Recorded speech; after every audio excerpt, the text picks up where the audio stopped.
which of these rookies will lead in receiving yards. Harrison Jr., the favorite, Neighbors second choice, Ladd McConkey third choice. Like you said, Sammy out there in San Diego now. You just got to worry about that quarterback situation there with Herbert being injured, don't you? Sure. I think another name too to consider, given, because we always talk about opportunity, right? It's about usage and opportunity.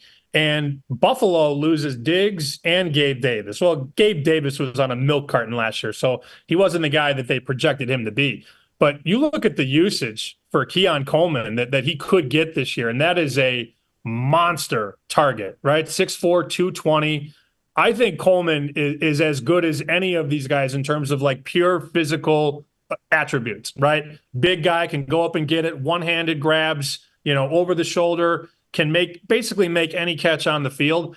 I think that's a guy, though, considering what Buffalo lost and how Josh Allen is going to have to find rhythm with this kid early. I don't think that's the worst bet either. Keon Coleman, offensive rookie of the year, 30-1.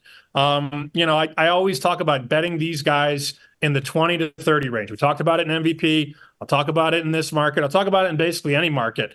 Before the season, you want to pop the guys in that range, because if you're right, they go down to 15-1, 10-1, and then you can bet somebody else. You could bet off the 20 to 30-1 ticket because it puts you in a good spot to then secure a profit.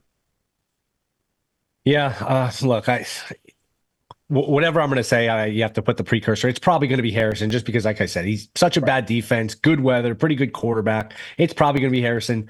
And it's funny, I thought about this market without looking the odds, and I have to say the market, again, is a little sharper than I was hoping, because I had Keon Coleman in mind too, and I was thinking, hey, he's like the 7th or 8th receiver picked. He'll probably be 7th or 8th in odds, maybe get him 20-1 for most receiving yards for a rookie. He's 6-1.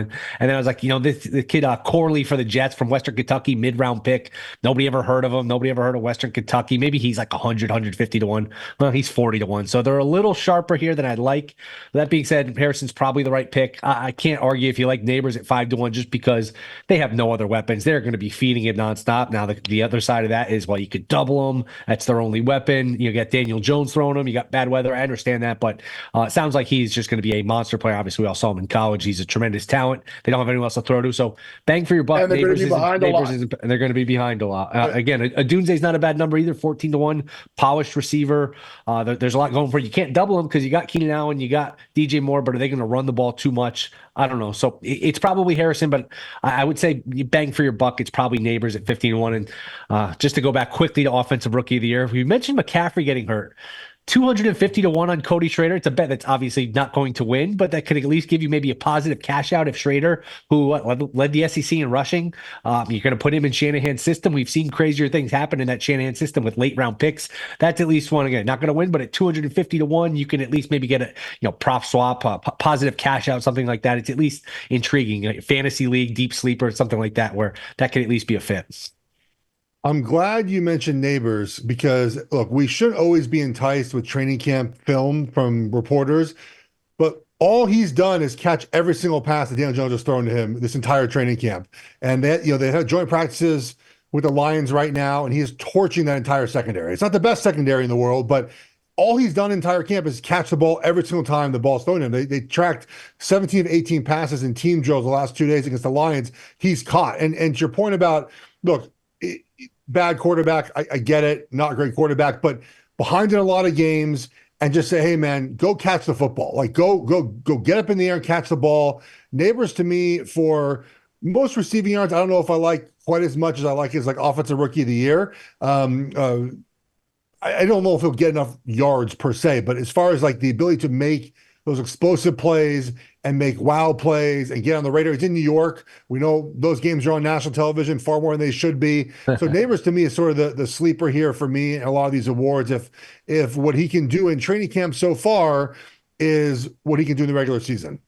Geoff, what's the latest on Xavier Legette? Because I had thought about him maybe as an option here as well, because they're going to need him to be the type of receiver that they drafted him to be.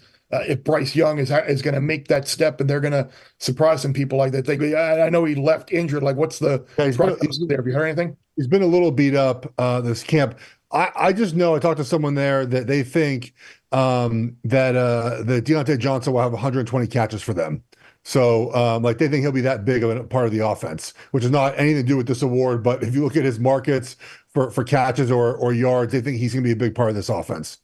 Deontay Johnson over catches. I like the Most catches in the season, Deontay. You could probably get a nice little number on that one. I don't know. I mean, look, obviously, I don't think he's going to catch 120 passes, but they feel. You just said that. You just said someone in the building told you that they're going to catch 120 passes. If he catches 119, we're coming for your ass. I It better be a lot of 120. stuff. It doesn't mean it's always going to come true. I heard Panther Super Bowl. Actually, that's what I heard. Most receptions in the league, 100-1. There you go. Yeah, I like that. There we go. Bear Bets full episodes drop twice a week right here on the Bear Bets YouTube channel. Remember to subscribe to stay ahead of the odds, and let's celebrate all of our wins together.